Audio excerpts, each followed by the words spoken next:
Hello, my wonderful friends. It is time once more for a story. I am in a mood tonight. I don't know why. Anyway, let's read some fantastical tales, shall we? This is from Reddit user WildChildALR. Getting rejected by an incel and turning down a nice girl. At the same time?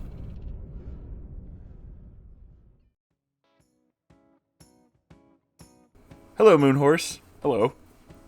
I just wanted to say thank you for reading my tale of Zombie Beard. Well, thank you for sending it.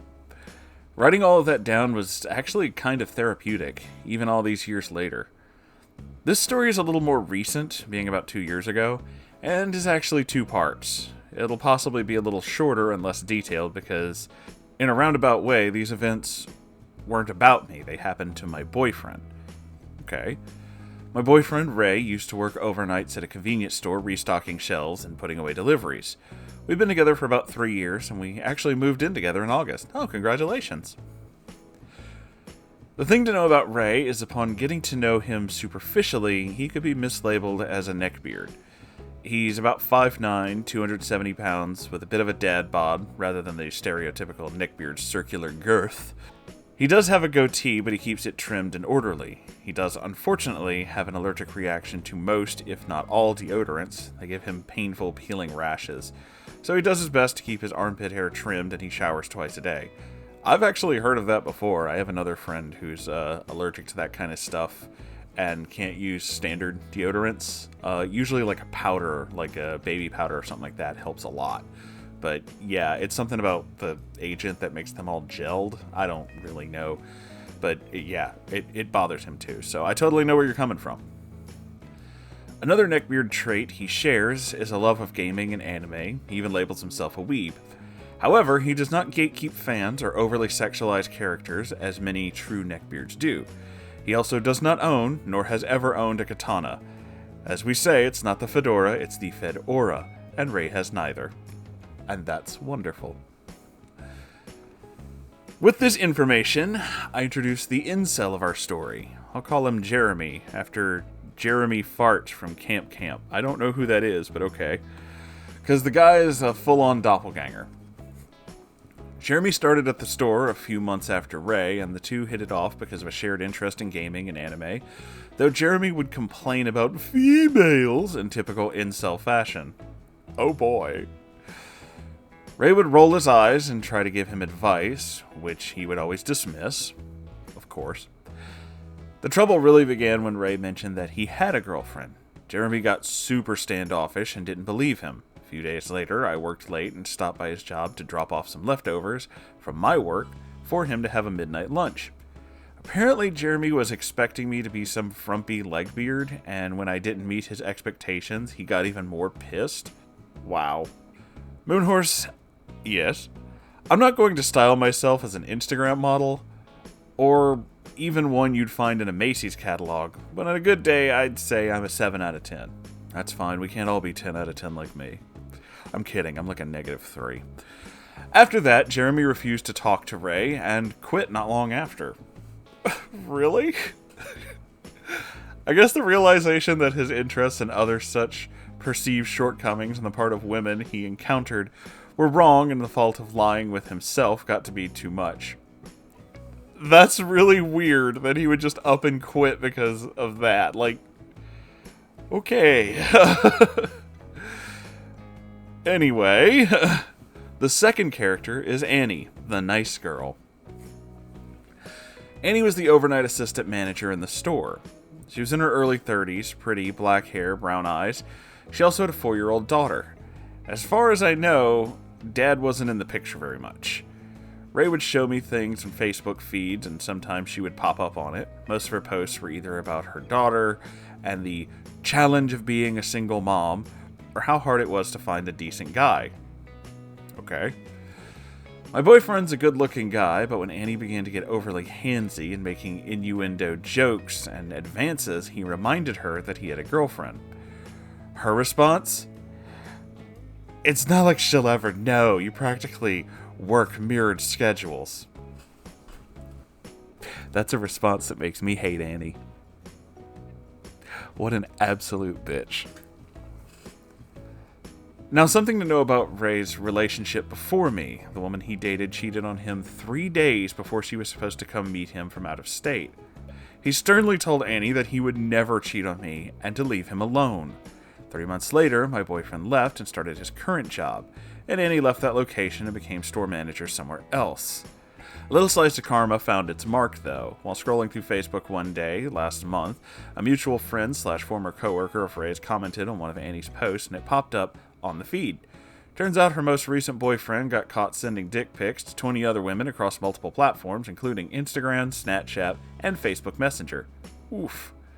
I will fully admit to the petty, smug smile on my face and the feeling of poetic justice that filled my heart that day.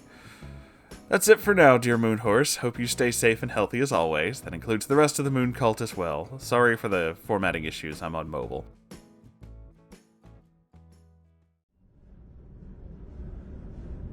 That's perfectly fine.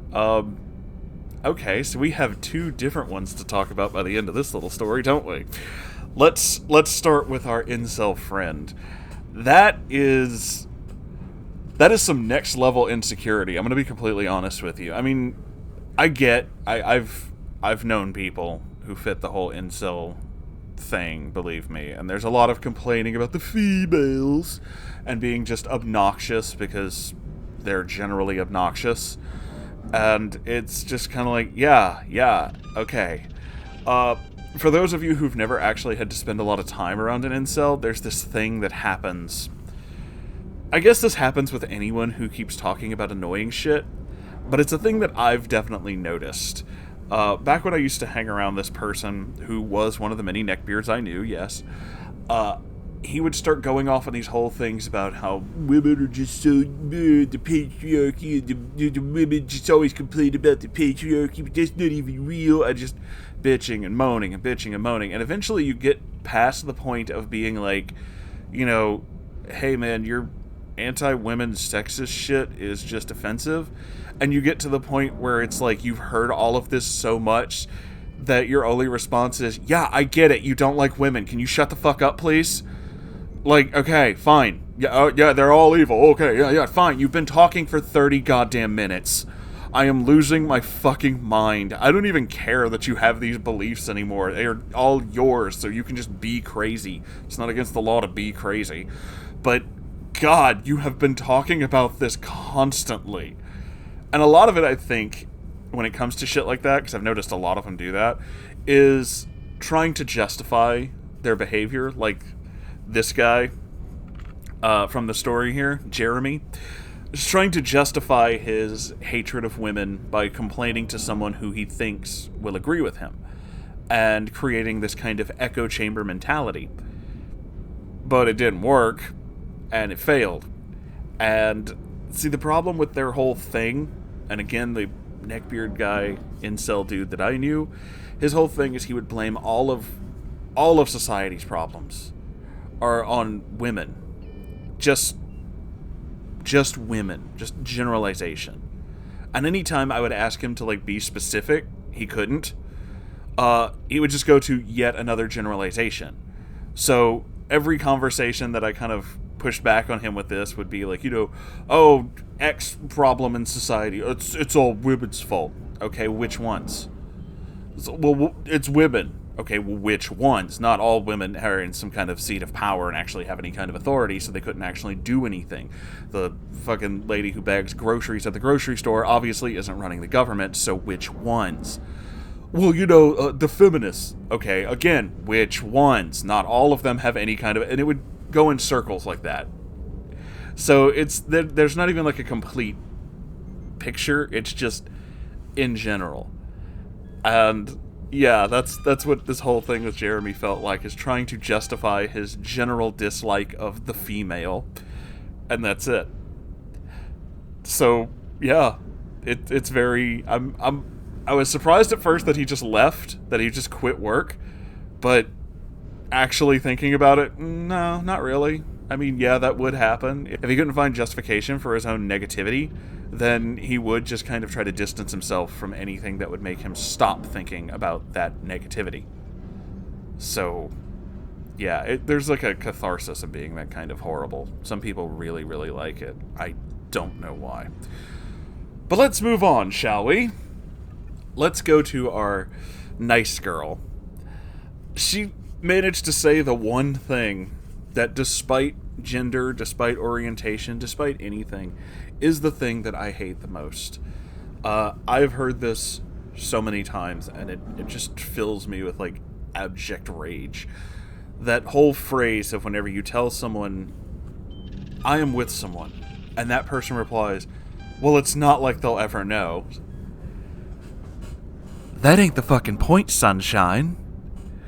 It doesn't matter if they'll ever know. I'll know. And I don't fucking like it. Okay? We can go on and on about the merits of just, like, I am in a relationship with someone and I don't want to hurt my partner. But for me, it comes back to, you know what? Yeah, it would. It would hurt my partner. Except there's also one other thing.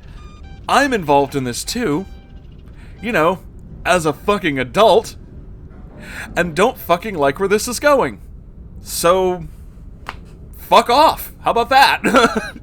I mean, really, it's just like...